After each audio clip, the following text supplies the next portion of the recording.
Shalom, shalom family, this is YHWH, back with another lesson today. Before I jump in, just want to give all glory and praise to the Most High Yahweh and to His Son, the living resurrection, the living word YHWH, and also to the Ruach HaKodesh. So before I jump into today's lesson, I want to basically just dive into the history and more so the culture of the Khoi people, or the Qhwe people, which is known as the Hottentot people.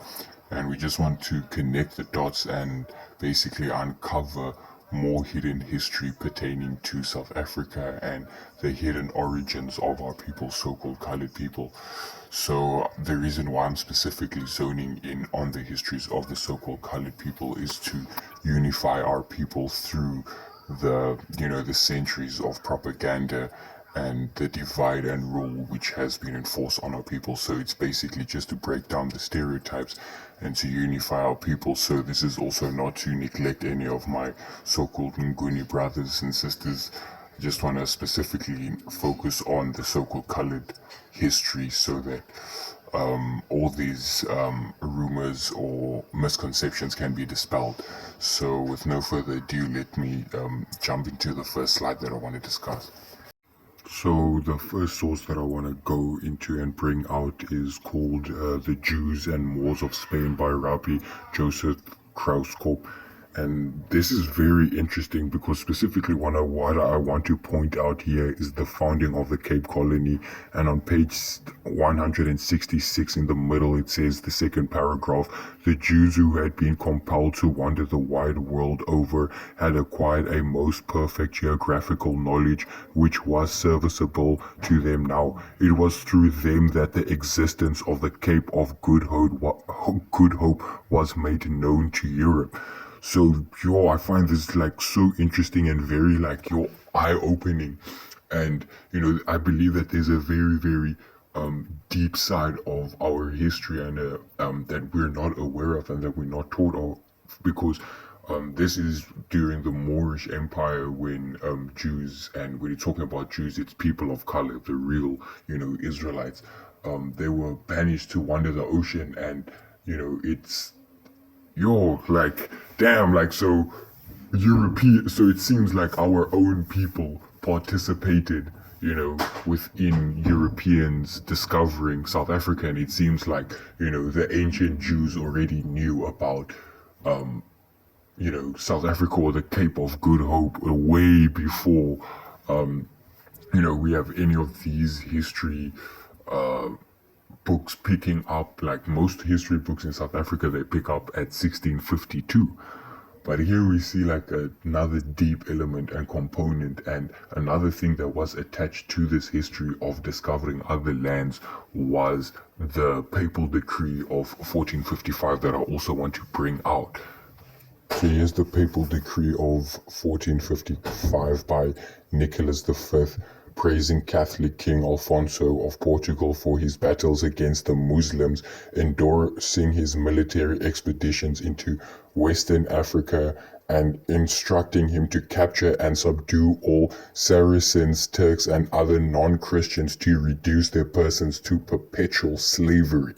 So this was the agenda, and this was on the heels of this decree when the Cape of Good Hope was allegedly discovered. So we can only say allegedly because we already know that the Spanish Jews knew about the Cape of Good Hope before Europeans and taught Europeans about the Cape of Good Hope. So we honestly don't know, how far and how, elaborate our history stretches back, but we can only, think to ourselves that the Spanish Jews must have probably known where the rest of their, Jew or Israelite brothers lived, and, they probably sold out the rest of us and probably, showed these Europeans, hey, here are these Saracens that you should search out and subdue to perpetual slavery. So I also just want to show another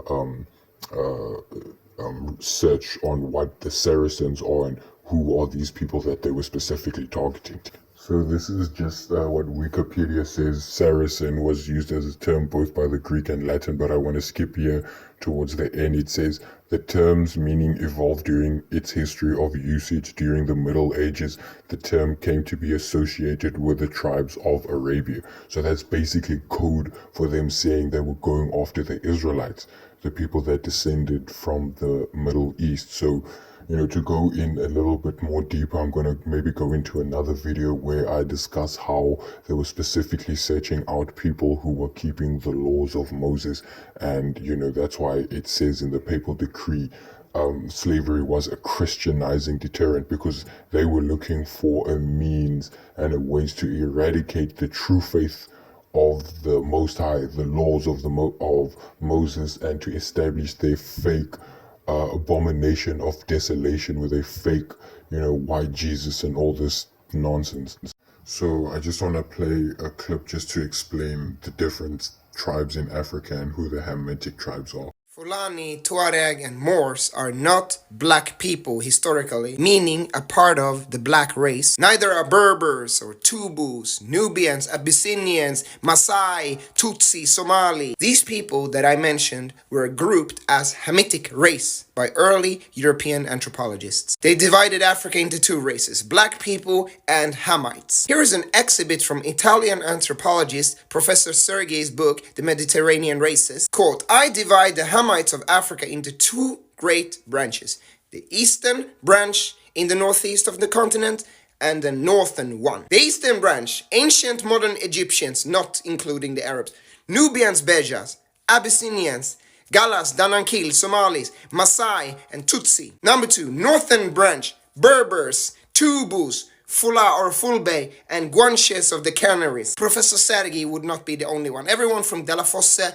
to Meinhof to Taylor grouped Fulani, Tuareg, and Tubu into a kind of similar Hamitic category with Hamitic languages. Before racial theory, black people referred to idolaters, like the early Portuguese slave trader account says. So Moor and black is different only in religion. No matter how you pick and choose, Fulani, Tuareg, and Moorish people do not fit into this black people category.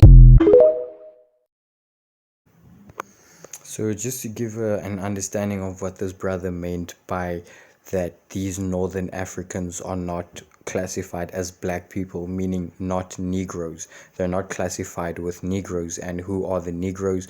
According to the Zondervan Bible Dictionary, the Ham became the progenitor of the dark races, but not the Negroes. So the Negroes are not descendants of Ham. They're not Hamites, but they are Shemitic. And just to bring out this map here used by Nazi Germany on how they classified the races. So in the Negroid race or Negroid races, we see Afrikaanse Nigger, African Nigger, Hottentot, Melanesian, Negrito, Aboriginal, Australian, and Dravidian. So all these people were classified together as Negroes, black people. So I want to delve in a little bit more into the Hottentot aspect of history, and just to bring out a scripture. So this is Zephaniah 3 verse 10, from the beyond the rivers of Ethiopia, my suppliants, even the daughter of my dispersed, shall bring mine offering. So this is where the Most High says his chosen and his dispersed are beyond the rivers of Ethiopia, exactly where, according to that map, most of the Negro races are scattered. And this is a map that I just want to bring out here, and it translates as Teras the Hebrews, known as the area or the territory of the Hebrews. So there we see that Southern Africa is referred to that on that map. Sub-Saharan Africans or Hebrews. They just want to use the celebrities and have us be like the polo man on the top of the horse. And everybody knows, everybody felt what I felt. You know what I'm saying? I even said the apology and they still fuck with me. You know what I'm saying? I said apology. Some of the stuff I was saying was true. So until y'all come up and say, yo, what he was saying, some of that was true, then go ahead with all that. Do you take back any of the anti-Semitic stuff you might have said? Black people can't be anti-Semitic. We are Jew. You understand what I'm saying?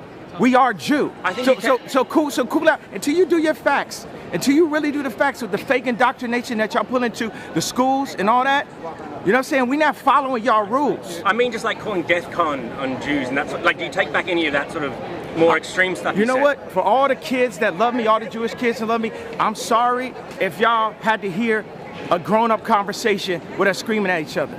But we got to a point where something needed to happen. Something needed to be said. Somebody needed to say something. Now, if you're in an argument with somebody, you're not going to say everything the right way. But it got to a point where y'all ain't going to just keep running, start calling me bizarre and impressed for all these years. I got to a point, how many more times y'all going to call me crazy? How many more times y'all going to give me fake medication? The right word, it is called embo. Embo. Now, the question that we must also go to, as abantu abangoni, this issue of Sotho, of Zulu, Tswana, what, these are selfish made tribes, clan names. We are one people who were created by the Creator, that is God, Umveli Ngangi. Why we say Umveli? Because he's the first one to appear. Now, as earlier on you spoke about Angola. Now remember, we were in the Congo, in Central Africa, at the cradle of humankind. All of us, we come from there. Wow.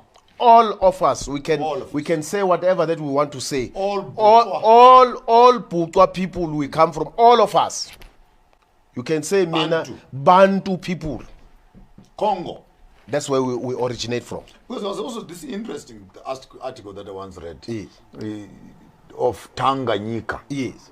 Yeah, because now the problems are when people think about Congo, we're thinking of the Belgian demarcation. Yes. So we're already isolating Congo to not knowing that in ancient times. Absolutely. Actually, that whole... It covers also Ivory Coast, Cameroon. Yes. You go up. It's all Congo. It's all Congo until here. Until here.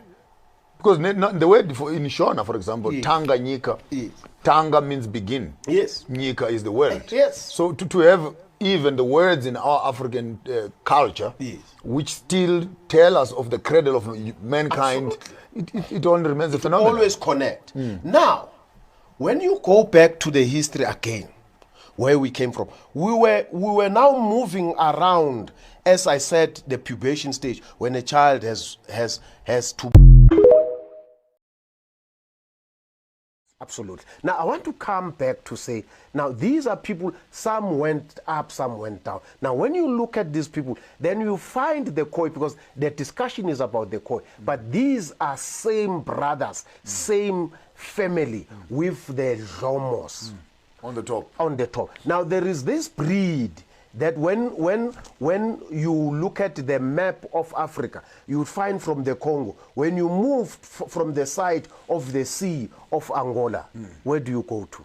You descend down, you end up in the Cape. Yes. You end because up through Namibia. Absolutely. Swakopmund and... No. I want to come to those ones. Okay. Now, there are those that are then referred as the Khoi. But these are the breeds that come from Central Africa, where we come from. Now, they end up at the end of the peak of the continent. This is the Cape, now the Western Cape. These people are then referred as the Khoi. Now they've got their livestock, they've got agricultural projects that they are busy doing. Then there is another migration. Again. From the Congo. From the Congo again. Now this migration, these people are now coming inland. Straight up. Now as they're moving from the Congo.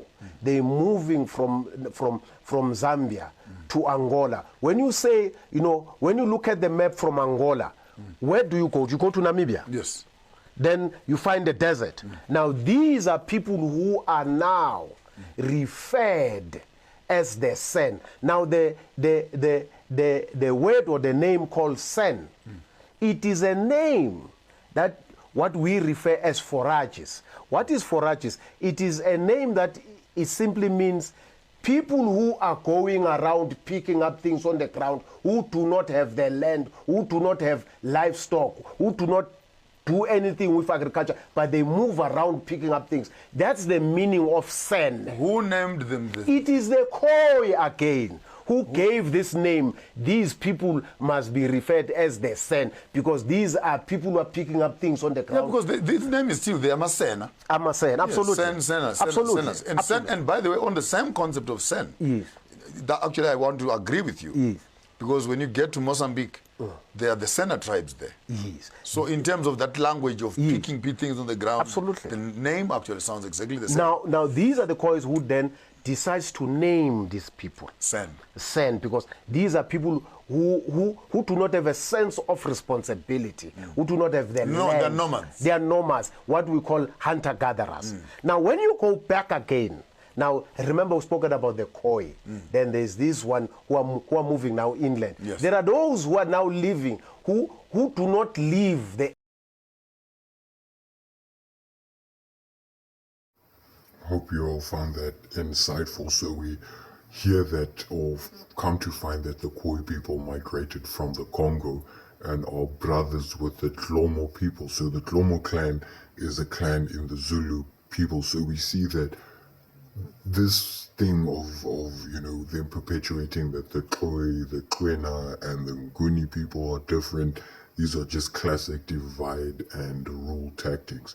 So I just want to show a picture of in an ancient synagogue in Jerusalem, if I'm not mistaken, of an actual ancient picture of the Messiah, and we clearly see that the early believers believed that he was a so-called black man with woolly hair, but today we're worshipping a so-called, Scandinavian-looking guy, blue-eyed, blue-eyed, blonde hair, and there was definitely a deeper agenda behind this. So can't fall for the Kool-Aid, man. We gotta undrink the Kool-Aid. So just to bring out some sources, and I want to delve into a little bit more of the Khoi language and the Hebrew connections between the Khoi language or the Qurana language and Hebrew. So this book that I will be quoting from or using as a source is called the the Supreme Being of the Khoi, and this is an ancient source coming from the 19th century, if I'm not mistaken, or the 20th, the 19th century, so it is a source before the Second World War. So you can take a screenshot and go through this at your own discretion, but more towards the end of the page, I just want to bring out the Khoi word for truth, or to confirm something, as a true statement, is amab. And then also another word that I also want to bring out in the Khoi language for something that is untrue is kara, or that's probably kara, or something of the sort, as the language had a click in. Now this is from the Hebrew lexicon Strong's H539, the word aman, which means to support or confirm, or to something to be true or faithful. So we see that the Khoi word is amab and the Hebrew word is aman. We can clearly see a Hebrew connection and a Semitic connection there. And then the other word that I want to bring out now is the word chanas, which is almost the same as kara or kara. Can clearly also see the Hebrew connection there, and Charas also means to deceive or for something to be untrue as well. So it's Chahas or Chaha, which is similar to Kara or Kara. Can clearly see the Shemitic and Hebrew connection. So just to bring out a little bit more on the cultural dress, there we see what an actual ancient Israelite look like and their dress. And here we actually see Nama people, Khoi people, and what they dress today, the coat of many colors. And here's also a biblical scripture showing you the royal dress code was coats of many colors. So this is 2 Samuel 13 verse 18, and she had a garment of diverse colors upon her, for with such robes were the king's daughters that were virgins apparelled. So this is royal dress code, and we are royalty, and it's high time we return to that royalty. So just also to bring out another word as well that I want to emphasize. So you can also take a screenshot of this. This is on page 16 of the same book, and the Khoi word to buy or to barter is qama. So I just want to emphasize that qama, it's also a Bantu word as well, also found in Zulu, and it means to buy or to barter. So just to go into the Hebrew lexicon, H7069, if I'm not mistaken, the word khana also means to erect, to create, and to purchase, or to own, or to attain. So it means the same thing as barter. You know, there we can also see another clear Hebrew connection as well. On page 22 of also the same source that I'm quoting from, at the end it says, it speaks well of the refined taste of the ancient Khoi that they were fond of perfume. So the Khoi word for perfume is sab. So they referred to the perfume or to their oils by the word sab. So now just also now to go into the Hebrew lexicon, Strong's H5561, the Hebrew word for sweet aroma or for a sweet perfume is sam instead of sab. So there we also see another clear Shemitic or Hebrew influence, you know, on the language of our ancient people. So I hope you guys found this interesting and insightful, and you know, I hope you will also all do your own due diligence, do your research, pray and seek the Most High, and may we return to being the greatest nation on this planet. I just wanted to make this video more or less and go into more the linguistics and the culture of our people and show how it connects to the scripture, and instead of it being, you know, more biblical, just to maybe go outside of the Bible to also prove that there are things outside of the Bible that we could also use to prove who we are. So with that, I just want to give all grace and all glory and praises to the Most High Yahweh, and I hope you guys enjoyed this lesson. And with that, I give all glory to YHWH and to the Most High Yahweh, and I say shalom. Wat die East en die South betreft, vertrek my. Ek is 'n kind van die reënboog. Hoe kan ek wel wegbly? Ek ken myself, jy. Ken jy jou history? Sy's agter op die wa, maar sy was fucking wel eerste hier. Ek ken myself en ek weet waar ek behoort. Ek het melanin in my brein, so ek's van die eerste soort. Jacob, Laban, Rachel en Leah. Kratawa, Gowa en die warrior Otsimoa. Malcolm X, Martin Luther kan sy onthou. Die sufferation van een en elke persona. Die walvis, Jonah, die perception van Jehovah, die firmament, die dome, nou word 'n sperm in gekloon. Hulle sê Afrika is home, maar nie as die Pope van Rome kan sit op my king se troon. Wat die East en die South betref, vertrek my. Ek is 'n kind van die reënboog. Waar wil ek wegbly? Ek ken myself, jy. Ken jy jou history? Sy's agter op die wa, maar sy was fucking wel eerste hier. Ek ken myself en ek weet waar ek behoort. Ek het melanin in my brein, so ek's van die eerste. I put it down like Young van Riebeek. What the name is? Young van Riebeek. God, I did it. Young van Riebeek. Young van Riebeek. Young van Riebeek. Young van Riebeek. Young van Riebeek. Young van Riebeek. Young van Riebeek. Young van Riebeek. Young van Riebeek. Young van Riebeek. Young van Riebeek. Young van Riebeek. Young van Riebeek. A lot of men is hating, but that's not surprising. The hip-hop game is like a country I am colonizing. This is my call of duty, I'm not even pocket dialing. When I speak great, it's like the British and the Dutch arriving. When they landed at the seashore, and they thought the Cape was just a detour. Educate yourself, read more, before they signing your deceased forms. I can't tell you how this feels, yo. This the city I would bleed for, but I'm at the bottom of the seesaw. Hoping, praying for a beanstalk. Cape Flats or Santon, I be lifting every sanction, since the segregation happened. Why I feel like this the anthem. Sorry bro, you might be lost. Now you acting posh, you a fake boss. You been brainwashed to the chaos. Same cut, not the same cloth. Talking up to God a lot.